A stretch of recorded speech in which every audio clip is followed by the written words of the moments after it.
ஏன்னா அவர்கள் வந்து இந்த கர்நாடக அரசு சார்பாக அவங்க வந்து ஏற்கனவே என்ன சொன்னாங்கன்னா நாங்கள் பூமி பூஜை நடத்த போகிறோம். நாங்கள் எந்த பூமி பூஜையும், அதாவது அவங்க வந்து ப்ராஜெக்ட் ரிப்போர்ட் மட்டும், டீட்டெயில் ப்ராஜெக்ட் ரிப்போர்ட் மட்டும் தான் ஃபைல் பண்ண சொல்லி உச்சநீதிமன்றம் உத்தரவிட்டிருந்தாங்க.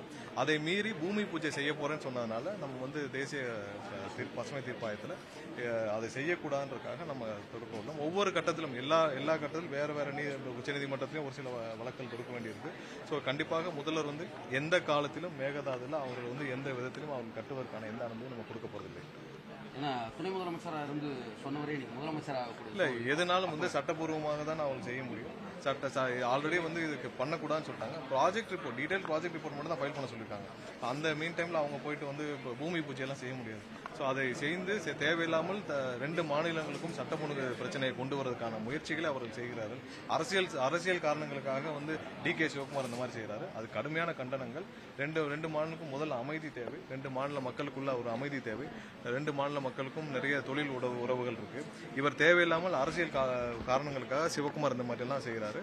ஸோ அதை அவர் வந்து தேவையில்லாமல் இந்த மாதிரி சர்ச்சையை கிளப்புறதை நிப்பாட்டிக்கணும். நீதிமன்றங்கள் இருக்கு, ஒவ்வொரு ஸ்டேட்டுக்கும் இன்டர்ஸ்டேட் பாலிசிஸ் இருக்கு.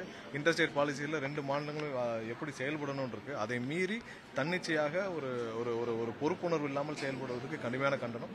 அதை எந்த காலத்திலும் முதல்வர் அனுமதிக்க மாட்டார். இல்ல, முதல்வர் வந்து என்னென்ன நம்ம செய்ய போறோம்னு முடிவு பண்ணிக்கிட்டு, சட்டப்பூர்வமா என்ன செய்ய போறோம் முடிவு பண்ணிட்டு அப்புறம் தேவையான விதத்துல கண்டிப்பா அனைவரும் ஆலோசிப்பாங்க. தமிழகத்தில் இருக்கக்கூடிய பல வழக்கறிஞர்கள் தமிழ் வழக்காடும் மொழியா உயர்நீதிமன்றத்தில் வேணும் பல ஆண்டுகளாக கோரிக்கை வச்சிருக்காங்க. புதிய அரசு அமைந்திருக்கு, அதற்கான முயற்சி அரசு எல்லாம் டிஸ்கஸ் பண்ணிட்டு, ஏன்னா முதலாவது வந்து வழக்கல் தேங்கி கிடக்கும் வழக்குகளையும் முடிக்க வேண்டும். அதுக்கப்புறம் என்னென்ன மாதிரியான வழக்கல் நம்ம விரைவாக வழக்கறிஞர்களுக்கு எப்படி பணியாற்ற வேண்டும் என்று சொல்ல வேண்டும். எல்லா இடத்துலயும் அது ஃபீஸிபிளா இருக்கணும். நீங்க உச்சநீதிமன்றம் போறப்ப, ஹைகோர்ட்ல போறப்ப ஃபீஸிபிளா இருக்கணும். அது எல்லாத்துக்குமான சாத்தியக்கூறல் இருக்கணும்.